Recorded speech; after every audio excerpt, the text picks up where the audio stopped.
Sus deberes, sus derechos, sus obligaciones y las normas. Tablero Jurídico, la exposición más completa en el marco jurídico. En Tablero Jurídico, temas de actualidad y la noticia jurídica del día. Tablero Jurídico, con la dirección del doctor Luis Ernelio Palacios. Tablero Jurídico. ¿Cansado de pelear con sus arrendatarios? ¿Desocuparon y no pagaron los servicios públicos? ¿Deterioraron el inmueble? Llámenos. Alincol le tiene la solución. Le adelantamos hasta 3 meses de arrendamiento sobre vivienda dada en administración. Asistencia Legal Integral de Colombia. Le administramos sus inmuebles, ventas, avalúos, préstamos hipotecarios. Alincol. Carrera Tercera 1240, Centro Financiero La Ermita. Teléfonos 884-3499 y 884-3990. Los invitamos para que sintonicen en el canal SET el programa Tablero Jurídico de lunes a viernes de 3 a 4 de la tarde en directo, para que usted conozca cuáles son los derechos en materia laboral y de la seguridad social, el derecho a la familia, el derecho constitucional, el derecho laboral, entre otros, porque usted debe conocer cuáles son esas normas jurídicas que le regulan cada uno de sus actos. Amables televidentes, tengan ustedes muy pero muy buenas tardes. A partir de este momento y hasta las 4 estaremos acompañándoles con este subprograma Tablero Jurídico, el espacio pedagógico que le orienta en torno a lo que son sus derechos en materia laboral y de la seguridad social. Por supuesto, usted marca el 331-2265, 331-2265, formule su inquietud y nosotros le resolvemos aquí, al instante, sin tener que desplazarse de la comodidad de su casa en busca del abogado. De paso, nos permite hacer trabajos pedagógicos con las inquietudes que usted nos plantee. Esto es de carácter permanente, porque estamos allí en las redes sociales, en YouTube. Ahí estamos, Tablero Jurídico está permanentemente a su lado para resolverle las inquietudes en el aspecto jurídico. Saludamos a esta hora a doña María Benedicta, asidua televidente del espacio Tablero Jurídico. Lo mismo que a la señora Amparo Ruiz, al señor Benjumea, a la señora Fanny Serna, entre otros. Todos ellos nos amplifican a esta hora del día observando Tablero Jurídico. Vamos hoy a hablar un poco acerca de un tema que ha generado también un poco de controversia y es lo que se aprobó hace poco, 7 billones de pesos para mejorar la prestación del servicio de salud.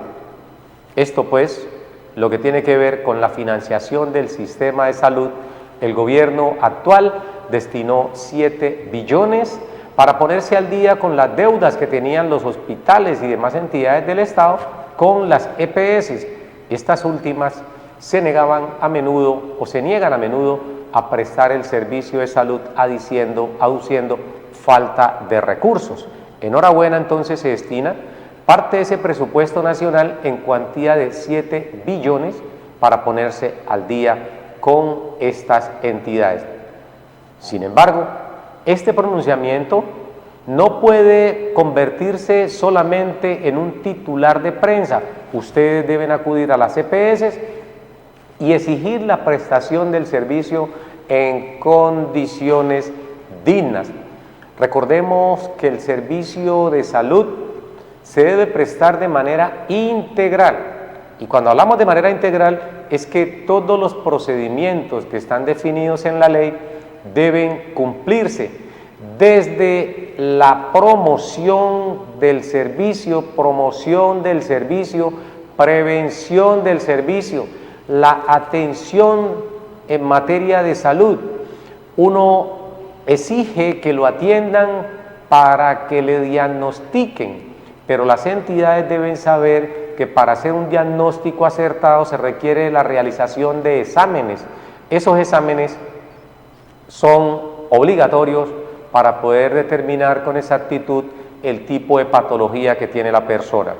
Una vez identificada la patología, deben suministrar los medicamentos que requiera para mejorarse, los procedimientos y demás elementos necesarios para que la persona pueda paliar el dolor. Si los medicamentos no son suficientes o lo que ha indicado el médico general no logra resolver el problema de salud de la persona, pues está la EPS en la obligación de remitir al paciente con el especialista. Por supuesto, es un profesional con mayor profundidad, con mayor conocimiento en el tipo de patología que está padeciendo el afiliado y va a exigir la práctica de exámenes más complejos. Después de estos exámenes, si hay lugar a intervención quirúrgica, entonces el médico especialista así lo va a recomendar, programando o agendando cita para la intervención quirúrgica.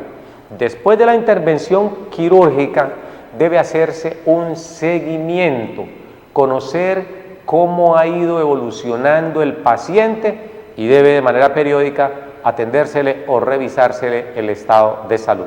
Por último, cuando ya las condiciones que generaron generan ese dolor han desaparecido en cierta forma, pues hay que comenzar con la terapia, realización de estas terapias para recuperar la parte motriz o la movilidad del determinado miembro de ese organismo humano que requiere volver a condiciones naturales.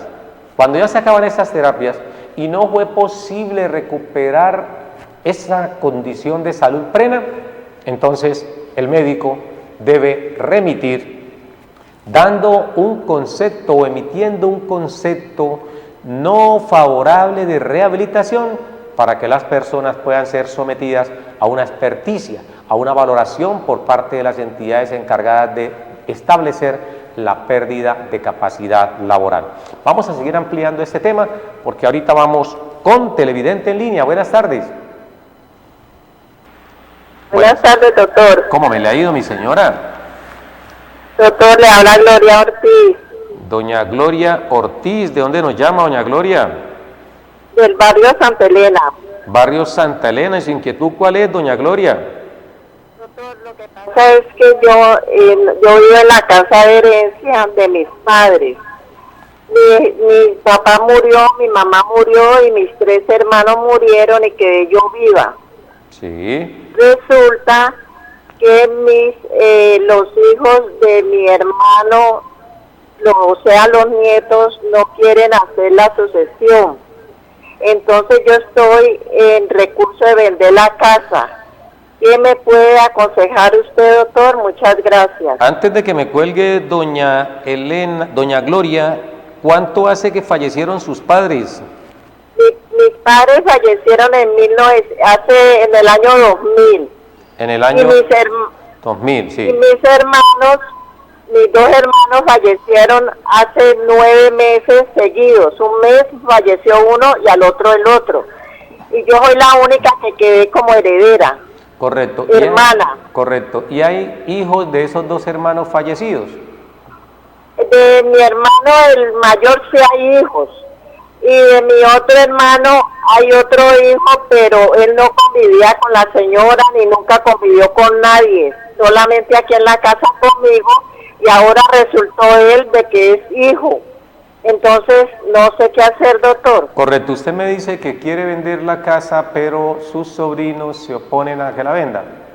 Sí, porque ellos no quieren hacer sucesión ni nada. Y yo tengo mi de traición ya organizado y todo, como la ley ordena, a nombre mío y a nombre de la otra heredera que es de mi otro hermano. Bueno, pero una pregunta, doña Gloria Ortiz. ¿Ellos no quieren hacer sucesión o no quieren vender? Porque una cosa es la sucesión, que se debe hacer el trámite para erradicar el bien en cabeza del titular o del heredero, y otra cosa es ya la posterior venta. ¿Tampoco quieren comprar ellos? Ellos no quieren participar. Yo les he dicho que para hacer la sucesión no quieren dar la cara. Ellos se mostraron muy violentos conmigo y tampoco si no quieren hacer sucesión tampoco dejarán vender la casa y que les toca el 25%. ¿Vive sola usted en esa casa o vive en compañía de sus sobrinos? No, yo vivo solita aquí en la casa con mi esposo. Bueno, perfecto. Entonces su pregunta es qué hacer respecto a este caso que se ha presentado allí al interior pues de la familia. Vamos a... ¿Qué solución puedo tomar yo? Porque estoy urgida por vender la casa para pagar los impuestos y todo. Yo los voy a pagar. Perfecto. Vamos entonces a responderle a doña Gloria Ortiz, que nos llama desde el barrio Santa Elena. Ya en esta misma semana precisamente habíamos hablado de los modos de adquirir la propiedad o dominio. Y dentro de esos modos de adquirir esa propiedad, establecimos 5 que establece el Código Civil, que es la prescripción, la ocupación, la sucesión, la tradición y la accesión. En este caso vamos a referirnos, por supuesto, a 2 de ellos, el que tiene que ver con la sucesión y por supuesto con la prescripción, porque aplica también en el caso que nos está consultando doña Gloria. Se entiende que hay sucesión, o la sucesión es el modo a través del cual una persona, por el hecho de su fallecimiento, transfiere a sus beneficiarios o herederos la propiedad que tenía sobre esa cosa o sobre ese bien. Fallecida esta persona, hay que hacer la delación. ¿Qué es la delación? Es la apertura de la sucesión con los procedimientos o ritualidades que establecen los códigos, haciéndole el llamado a todas aquellas personas que se crean con igual o mejor derecho a participar en ella. En ese sentido, no se requiere estar de acuerdo si son 2, 5, 20 hermanos. Uno de ellos puede iniciar la sucesión. Así los 19 restantes no estén de acuerdo, eso no significa que no se pueda tramitar. Si en este caso eran 3 hermanos o 4 hermanos, 3 de ellos fallecieron y queda únicamente usted, no significa que la propiedad que le correspondía a los hermanos fallecidos vaya a ser trasladada automáticamente a usted, doña Gloria, porque cuando ese fallecido dejó unos herederos, esos herederos a su vez van en representación de sus padres a reclamar la parte que allí les corresponde. Ya usted fue clara, usted no les está negando el derecho que le asiste a ellos, simplemente se ha presentado una contradicción porque usted quiere vender para poder pagar los impuestos y ellos no desean interesarse o no se interesan por vender y legalizar las cosas. En este caso, si usted hace la sucesión, se requiere por supuesto la presencia del abogado de confianza, va a cobrar unos honorarios, el inmueble debe estar completamente al día en materia de impuestos, porque de lo contrario no se puede correr la sucesión. Ahora bien, hay 2 formas de tramitar esa sucesión. Una, si hay mutuo acuerdo entre todos los herederos, hacerlo a través de un notario, porque no hay oposición de ninguno de ellos. Pero si en este caso hay unos herederos, sobrinos suyos que se están oponiendo, hay que hacerlo necesariamente a través del juzgado. En el juzgado va a tramitarse la sucesión y van a convocar a sus sobrinos a través de los medios de comunicación, tanto escritos como radiados, para que se presenten y hagan valer sus derechos. Usted lo va a denunciar allí. Si ellos no quieren acudir, cumplidos los términos de esa publicación, se hace el trabajo de partición a través de su abogado, indicando las hijuelas que se desprenden de allí. Entonces, ¿cuál es el problema en este evento? La parte económica, porque para poder rodar esa sucesión debe estar a paz y salvo en materia de impuestos. Y usted dice, es que voy a vender para poder pagar los impuestos. Hay una contradicción enorme allí. Recuerde, mi señora, estos problemas de índole familiar, lo mejor es buscar una persona que interceda e intente acercar a las partes para que no terminemos en problemas de intolerancia y menos cuando se dan al seno del núcleo familiar. Ya se comprobó en Colombia que el día más violento, irónicamente, es el Día de la Madre, porque ahí se encuentran todos los hermanos, los buenos, los malos, los hijos calaveras, y se forman tremendos problemas. Este no es uno de ellos. Usted, de buena forma, quiere legalizar la propiedad sobre ese predio que han dejado sus padres. Muchos padres por eso tratan de resolver en vida este tipo de situaciones y no dejar un problema Nunca se imaginaron los padres que al dejar un inmueble como herencia para sus hijos, se vaya a convertir en objeto de disputa, de enfrentamiento entre la familia. Entonces, esa es una opción que tiene. También habíamos dicho aquí en esta semana sobre la prescripción e hicimos o citamos un ejemplo muy similar a lo que usted está citando. Usted ha habitado en esa casa con sus señores padres, ellos fallecieron desde el año 2000, 2000, hace ya 19 años que fallecieron. Usted con ese término, si usted ha estado viviendo durante todo ese tiempo allí, le sobra tiempo para usted iniciar un proceso de prescripción. Por eso citamos aquí. Y dijimos que el proceso de prescripción tiene como objeto sancionar a aquella persona que es dueña de una cosa y no ha ejercido sus derechos, y premiar a otra que, no siendo dueño de ella, ha estado ejerciendo ciertas acciones de señor y dueño sobre esa cosa. Entonces, en este caso, nadie niega que a partir del fallecimiento de sus padres, sus hermanos tenían derecho a reclamar sobre esa sucesión. Nadie niega que si sus hermanos fallecieron hace 9 meses, los sobrinos, es decir, hijos de esos fallecidos, pues también tenían el derecho o tienen el derecho de reclamar.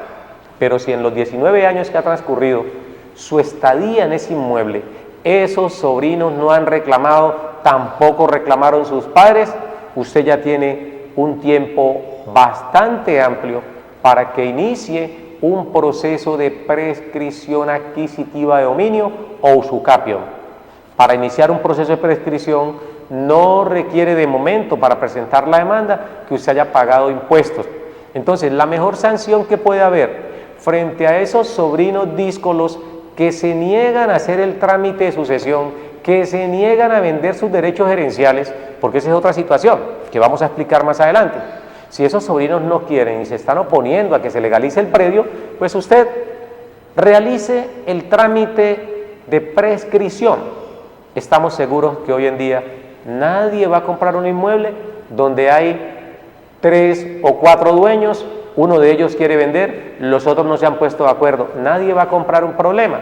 Entonces, a usted que está habitando ese inmueble, le compete y es su deber, si así lo desea, iniciar el proceso de prescripción adquisitiva de dominio con un abogado de su confianza, que va a conocerlo un juez civil, y dependiendo de la cuantía, determinamos si es de mínima, de menor o de mayor cuantía. Esto frente a esa parte. Ahora bien, si sus sobrinos lo que no quieren es hacer la sucesión, pues ellos pueden vender sus derechos gerenciales. Que vendan los derechos gerenciales. ¿A quién? A usted o a alguna persona que esté interesada, porque los derechos gerenciales pueden venderse, simplemente que para lograr una efectividad de esa venta es necesario que se inscriba esa escritura pública de compraventa de derechos gerenciales en el certificado de tradición donde consta la propiedad de ese inmueble. Ellos, es decir, los compradores de esos derechos gerenciales, pueden a futuro iniciar ese trámite inequívoco para que el inmueble o el bien esté radicado en cabeza de ellos. Con esto pues queremos o esperamos haber sido amplios con doña Gloria Ortiz, que nos llama desde el barrio Santa Elena, e indicarle el procedimiento a seguir para que no sea por las vías de hechos como se resuelva esto, sino como tiene que ser, con o de forma civilizada, allí con la asistencia de la ley. Lo que le estamos diciendo, ojalá su sobrino lo escuchen y lo pongan en práctica, porque aquí en Tablero Jurídico hablamos precisamente para que la gente grabe y socialice el conocimiento y lo ponga en práctica cuando las circunstancias así lo ameriten. Gracias por comunicarse con nosotros. Recordemos que estamos en Tablero Jurídico, 331-2265, 331-2265, nuestras líneas de participación para que todos ustedes nos llamen y nos cuenten cuál es el caso que tienen allí para someterlo a análisis. Retomamos lo que estábamos hablando acerca de los derechos en materia de salud. Decíamos entonces que existe el principio de integralidad. o protección integral, que comprende todas esas etapas que citamos previo a la llamada que nos hicieron aquí a Tablero Jurídico. Hablamos de la prevención, de la promoción, de la atención, de los diagnósticos, de los exámenes, de los medicamentos. Incluso se nos quedaba indicarle que las EPS están en la obligación también de suministrar los equipos ortopédicos que requiera la persona. Hablamos de equipos ortopédicos como una silla de rueda, como las muletas, un inmovilizador, entre otros elementos. Siempre el usuario debe demostrar que carece de capacidad económica para poder comprar aquellos elementos. Y la carga de la prueba está en la EPS. Ellos son los que determinan si la persona tiene o no capacidad. ¿Y cómo hace una EPS para saber si su afiliado tiene o no capacidad para comprar los elementos ortopédicos? Pues simplemente se va a la base de cotización, al sistema, y allí con el IBC se demuestra si esa persona tiene o no. Y sería normal, porque esa persona que gana el mínimo no puede comprar una silla de ruedas que le puede costar 1 millón, 2 millones, 3 millones de pesos, según el caso. Entonces se lo exige a su EPS, que hace parte de esa protección integral. Otro elemento que no está definido en la ley, pero por jurisprudencia deben dárselo a las personas son, por ejemplo, los pañales desechables. Algunas personas, sobre todo adultos mayores, que sufren de incontinencia urinaria, requieren cambiarse a menudo esos pañales desechables y en ocasiones pueden resultar costosos, 3.000, 4.000 pesos un pañal, y en el día la persona requiera 3 o más pañales, ya estamos hablando que es una cuentica de 12.000, 13.000, 15.000 pesos, dependiendo. Y si lo multiplicamos por el mes, estamos hablando que son alrededor de 90 o 100 pañales, es decir, si los multiplicamos a 4.000 o 3.000 pesos, esto está entre 300 y 400.000 pesos, y esa persona devenga un salario mínimo legal mensual, del cual le descuentan el 12% para la EPS si es pensionado. Hagamos cuentas, y esa persona entonces puede alegar allí protección al mínimo vital móvil y exigirle a la EPS que le suministren los pañales, porque allí no solamente se está atentando su mínimo vital móvil, sino también un principio fundamental que está consagrado en el artículo 1 de la Constitución Política, y es la vida digna.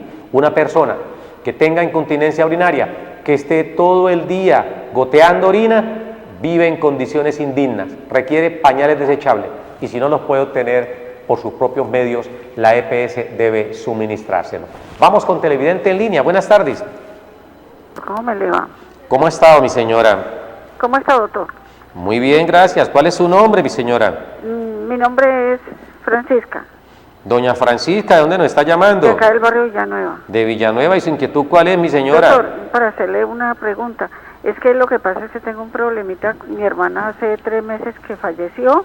Ella era casada con el esposo 40 años, pero resulta que ella falleció hace como 3 meses, pero entonces ella murió violentamente por él. Pero resulta de que ellos tenían una casa, consiguieron una casa en Floralia de 2 plantas, y ella pues no dejó nada escrito ni nada, pero ellos 2 consiguieron la casa. ¿Qué puedo hacer yo en ese proceso, pues?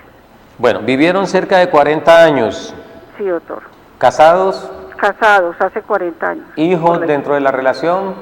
No, no hubieron hijos dentro de la relación. No hubo hijos, y en este momento ella dejó una casa, ¿cierto? De 2 plantas. De 2 plantas. En Floralia. En Floralia, correcto. Y no dejó sino los hermanos o los padres. Sí, tengo nosotros somos hermanas, éramos 4 hermanos, entonces quedó mi hermana discapacitada, mi persona y mi hermano que él vive con su señora en Petecoy, pero yo no sé qué puedo seguir.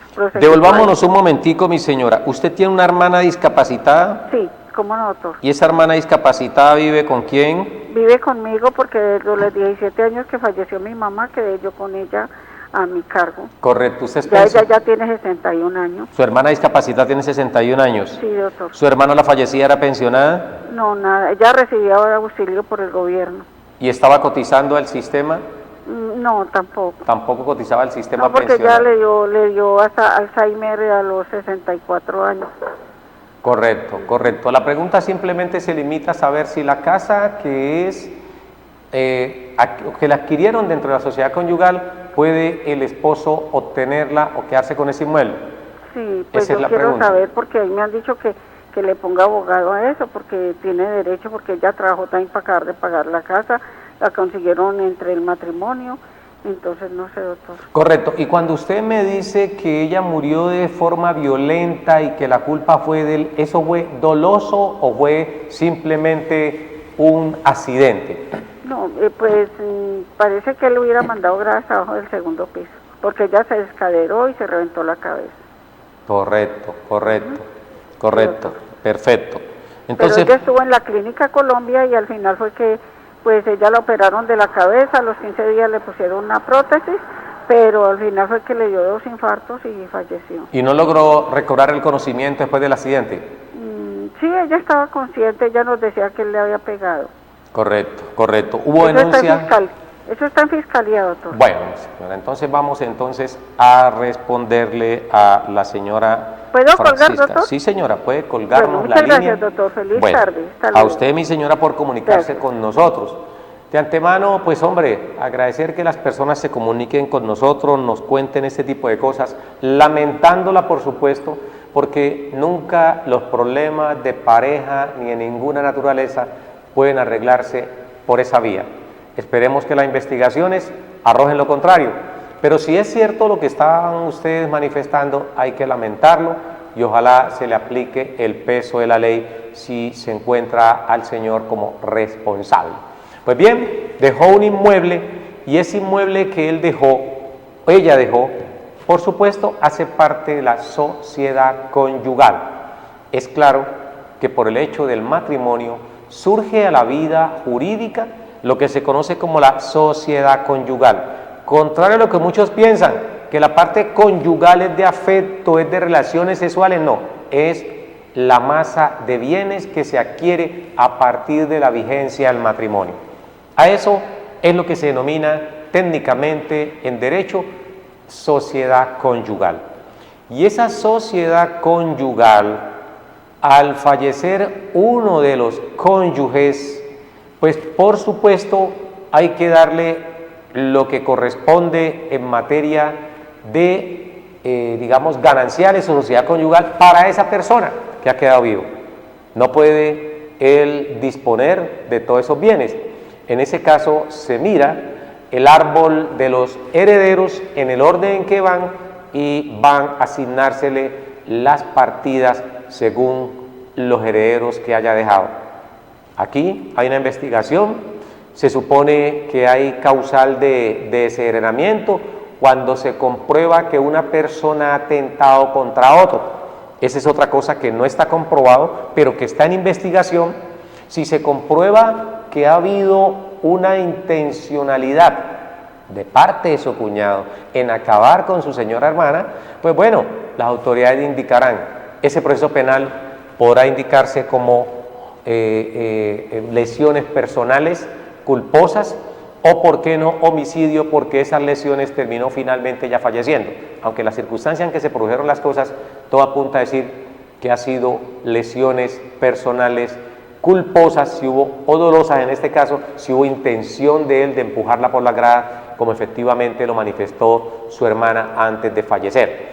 Y si eso es así, dentro del proceso penal ustedes pueden constituir algo que anteriormente se llamaba el proceso civil, hoy se llama incidente de reparación. Anteriormente se llamaba parte civil dentro del proceso penal, que marchaba en paralelo. Uno es el proceso penal, que tiene como objeto sancionar penalmente, puede ser con pena privativa de la libertad, si se encuentra culpable de la comisión de un delito punible. Y paralelo a ese proceso penal iba el proceso de parte civil, que hoy, repito, se denomina incidente de reparación, cuyo objeto es resarcir los perjuicios económicos que ha sufrido bien la víctima directa o los beneficiarios o dolientes de la víctima. ¿Con esto qué le quiero significar? Que si se comprueba esa investigación, ese 50% que le corresponde a su cuñado puede ser objeto de embargo por parte de la Fiscalía. ¿Para qué? Para que si se encuentra culpable, al mismo tiempo pueda indemnizar con esa parte y beneficiar a los herederos, en este caso de la causante. No tuvieron hijos, pero hay unos hermanos que pueden constituirse allí o presentar el incidente de parte civil y hacer la debida reclamación. Como en efecto le dijeron, lo mejor que puede hacer es conseguir el abogado que estudie la documentación y los represente, tanto en ese proceso penal como en el otro proceso que es el de incidente de reparación. Doña Francisca, le agradecemos comunicarse con nosotros. Ojalá y las investigaciones arrojen lo contrario, porque sería lamentable pues que una persona se case con otra y termine quitándole la vida sin ningún tipo de justificación, menos a esa edad, cuando se supone que ya una persona después de los 60 ya es para vivir tranquilo, está en el 6º piso, como dicen por allí, y es buscando un poco de reposo, una vida más grata, sin ningún tipo de contratiempo. Vamos con televidente en línea, buenas tardes. Sí, buenas tardes. ¿Cómo me le ha ido? Bien, gracias. Amor, una preguntita. Es que el papá de mi nieta murió hace 10 años. Él respondía por la niña. La mamá murió hace 3 años y me quedé a cargo con ella. Y hice el proceso para que le diera a los abuelos y no, ellos vinieron a la conciliación, fijaron una cuota de 150 y hasta el momento nunca más les volvió a dar nada. Ahora nos exigen un papel, un registro civil del papá de ella y nosotros no lo hemos podido tener porque eso tiene que ser personalmente la mamá o la familia que vaya por él al Caquetá, y estamos en ese proceso de como el abuelo murió para hacerle eso que le hacen a las casas. Entonces no hemos podido hacer eso por falta de ese papel, y un señor del juzgado cobra que 300.000 pesos por traer ese papel. ¿Eso es justo o qué puedo hacer ahí? Mi señora, ¿cuál es su nombre? María Rubiela Morán. Doña María Rubiela Morán, ¿me está llamando de dónde, doña María Rubiela? Cepaz. Del barrio de Cepaz. Y en este momento, ¿su nieta qué edad tiene? Mi nieta tiene 16 años. 16 años. Murió tanto la mamá como el padre de su nieta. Quedó a mi cargo. ¿Ustedes demandaron por alimentos? La tía, pues es ella la que la está ayudando porque ella ya está en la universidad y ella es la que le está colaborando. Correcto. En ese momentico, de los abuelos paternos de su nieta, ¿vive alguno? Sí, todos dos. La mamá de él viene en Jumbo y el papá, él tiene unos almacenes de cadena en la Octava y él nunca quiso responder como abuelo y él vino a una conciliación y quedó de dar 150, pero hasta ahora no ha podido. ¿Esa conciliación cuándo la hicieron, doña María Rubiela? Ya eso va como para un año. Un año, perfecto. ¿Esa conciliación la hizo usted sin la presencia de abogado? Eso fue en la comisaría de familia. Comisaría de familia. ¿Usted tiene el documento donde conste esa cuota? Sí. Bueno, y su pregunta es, ¿qué hacer al respecto? Porque el registro civil del padre de la niña se encuentra en Caquetá. Sí, y nos ha podido traer para una sucesión del abuelo materno, que él murió hace 3 años también y quedó la casita, pero entonces no se ha podido hacerle el proceso de sucesión, pues, la sucesión. Sí, esa sucesión, bueno, por ese problema. Y sin ese papel, con ese registro civil, no lo piden en la comisaría que para mirar paternidad. Entonces ahí no se ha podido hacer nada. Bueno, vamos a responderle entonces rápidamente a doña María Rubiela Morán. Puede colgar la línea telefónica, tomar papel y lápiz. Un hecho como muchos que suceden en este país del Sagrado Corazón de Jesús. El padre de la niña fallece, lamentablemente también su señora madre queda al cuidado de la abuela tiene unos abuelos paternos que a pesar de tener capacidad económica no responden, se obligan a pagar 150.000 pesitos. Qué tristeza que esto suceda.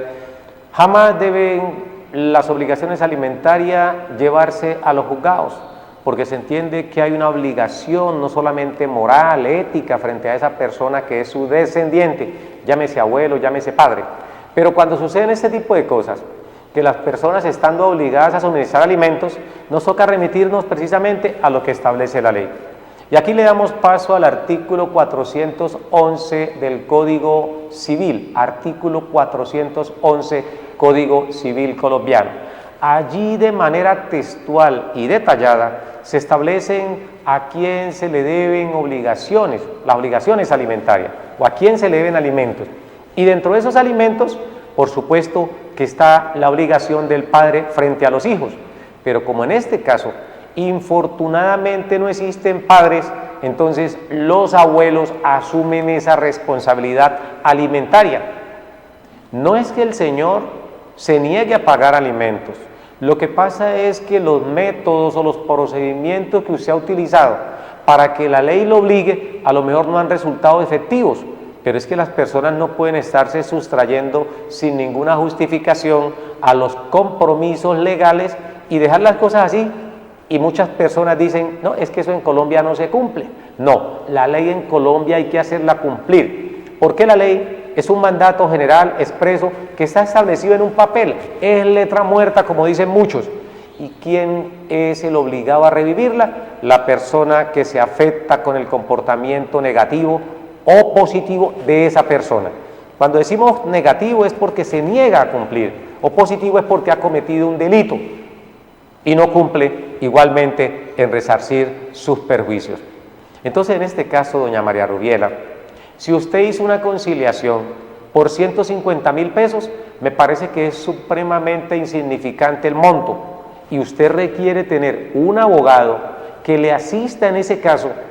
Y como usted está manifestando que tiene una cadena de almacenes el abuelo de su nieta, es decir, el abuelo paterno de su nieta, en ese evento hay que ir donde el abogado.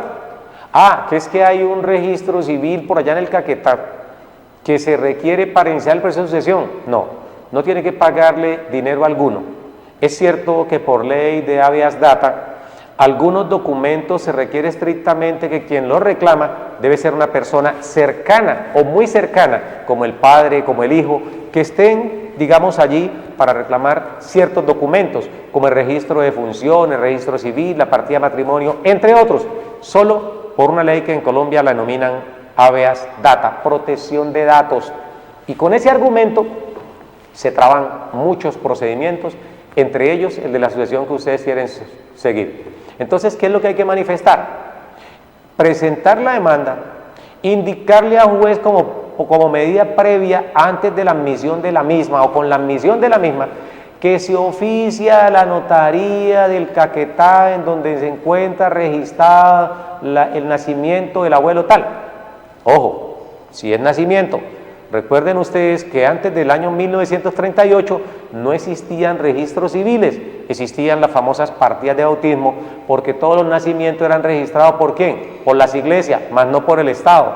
Posteriormente, cuando ya viene el Estado civil de las personas, aparece en el año de 1938 la opción para que pudieran registrarse los nacimientos. Entonces hay que mirar en qué fecha nació el abuelo de la niña, que usted dice que fue en Caquetá, y empezar a buscar estos documentos. Si usted no tiene la fuerza de ley como se supone, no le asiste para reclamar ese documento, entonces hay que hacerlo a través de un juez de la República que oficie a esa entidad donde reposa el documento que se requiere para el trámite sucesoral y que el mismo sea exhibido o presentado al interior del proceso.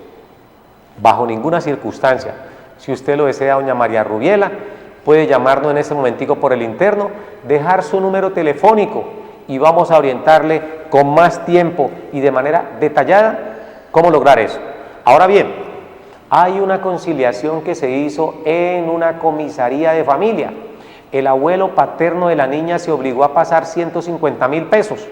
Usted puede exigir que se compulse copia auténtica de esa acta de conciliación a esa comisaría de familia, con la anotación de que es primera copia y que presta mérito ejecutivo. ¿Con qué objeto? Con que esa acta se convierta en un cheque, un título valor, y con ese título valor pueden iniciar un proceso ejecutivo, y el objeto del proceso ejecutivo es embargar los bienes de ese obligado a suministrar la cuota de alimentos que se ha negado sin ninguna justificación. El problema es que la gente no conoce cómo reclamar el derecho, y como no conoce cómo reclamar el derecho, entonces se dejan allí como que la ley en Colombia no opera. Doña María Rubiela, espero que usted haya escuchado al pie de la letra lo que le estamos manifestando y comience a partir de mañana a actuar. Nuestros teléfonos están en pantalla, nuestra dirección está en pantalla, llámenos, agende una cita, nosotros nos encargamos de poner en cintura al abuelo de esa niña para que no solamente pague las cuotas alimentarias a las que se obligó, sino para que esa cuota irrisoria de 150.000 pesos sea aumentada a un valor real de acuerdo a la capacidad económica del abuelo de esa niña. Muchas gracias por comunicarse con nosotros. Vamos con Televidente en línea. Buenas tardes. Buenas tardes. Bueno, se nos ha caído la llamada. Teníamos ahí al televidente. Se le olvidó lo que iba a consultar. Esperemos que recuerde y vuelva y se comunique con nosotros. Estamos en Tablero Jurídico, el espacio pedagógico que le orienta en torno a lo que son sus derechos. 331-2265, 331-2265, nuestras líneas de participación que están habilitadas para que usted nos llame, nos cuente su caso y dése la oportunidad de conocer directamente a través de Tablero Jurídico qué debe hacer para que un derecho sea garantizado o prestado por una entidad. Para culminar ya en estos últimos minutos, queremos reiterarles esos derechos a la salud que poco a poco han sido ampliados, más que por la ley, por la jurisprudencia, entendiéndose para los no abogados que la jurisprudencia es esa interpretación que hacen las altas cortes o los jueces plurales en torno a un determinado caso. Entonces, en la ley no está escrito que deben reconocérsele pañales, pero está establecido en la jurisprudencia. Luego, esa jurisprudencia, cuando hace parte reiterada o está contenido en una sentencia unificatoria, se va convirtiendo en un precedente jurisprudencial y obliga a los operadores a que lo apliquen en cada uno de los casos que se pone a su consideración. Por eso, les recordamos a todos ustedes la importancia de conocer hoy sus derechos a la salud, que están establecidos en el artículo 153 de la Ley 100, artículo 153 de la Ley 100, el cual fue modificado por la Ley 1438 del año 2011, Ley 1438 del 2011, con el cual se modificó ese artículo 153. Y la modificación no tuvo otro objeto que el de ampliar los principios dentro de los cuales se debe prestar el servicio de salud. Esa ampliación es una exigencia de la Corte Constitucional mediante la sentencia T760 del año 2008. Cansados los usuarios del sistema, tuvieron que demandar masivamente en el país, como siempre sucede en materia de tutela. La Corte toma allí 22 expedientes, los analiza y saca una sentencia que es la T760, y a partir de ella hace una serie de recomendaciones al Estado, hace una serie de recomendaciones a las EPS y por supuesto a los jueces para que miren más y garanticen a través de la tutela ese excelentísimo, excelsísimo derecho a la salud. Nadie debe ser privado de derecho tan importante como el de la salud. Que la persona no tenga la capacidad económica para comprarse un Lamborghini, está bien. Para estudiar en la Universidad de los Andes, está bien. Para irse a Europa a vacaciones, está bien. Pero que la persona no tenga cómo comprar una pasta, un acetaminofén para paliar su situación de salud, eso sí es un problema grave en una sociedad. Por eso, la salud no debe prestarse nunca de acuerdo a la capacidad económica de las personas, sino que debe prestarse siempre buscando cumplir con los principios establecidos en nuestra Constitución, especialmente ese principio de la dignidad humana. Para algunas naciones como los franceses, los alemanes, los ingleses, la dignidad humana está incluso por encima de la propia vida. Aquí en Colombia sobrevivimos en algunos casos, no todos. Ese es un país maravilloso y la idea es de que nosotros le exijamos a quienes estén en el deber de garantizar ciertos derechos, como en este caso el de la salud, que lo cumplan. Por eso, si a usted no le dan pañales, exíjale a la EPS. Si a usted no le dan equipos ortopédicos como sillas de ruedas, muletas, inmovilizadores, exíjale a su EPS si usted no tiene capacidad económica para adquirirlo. Si usted es una persona obesa y esa obesidad tiene en vilo su condición de salud, su dignidad humana, usted puede exigir que le realicen las cirugías o las intervenciones quirúrgicas que demanda la recuperación de su estado de salud. Bien, nos dicen por el interno que el tiempo se nos ha acabado, pero lo maravilloso es que el tablero jurídico continúa para el día de mañana en punto de las 3 de la tarde. A todos ustedes les agradecemos por haberse comunicado con nosotros. Los invitamos entonces para el día de mañana para que estemos aquí en más Tablero Jurídico. Feliz tarde para todos, un fuerte abrazo y un Dios les bendiga. Sus deberes, sus derechos, sus obligaciones y las normas. Tablero Jurídico, la exposición más completa en el marco jurídico. En Tablero Jurídico, temas de actualidad y la noticia jurídica del día. Tablero Jurídico, con la dirección del doctor Luis Ernelio Palacios. Tablero Jurídico.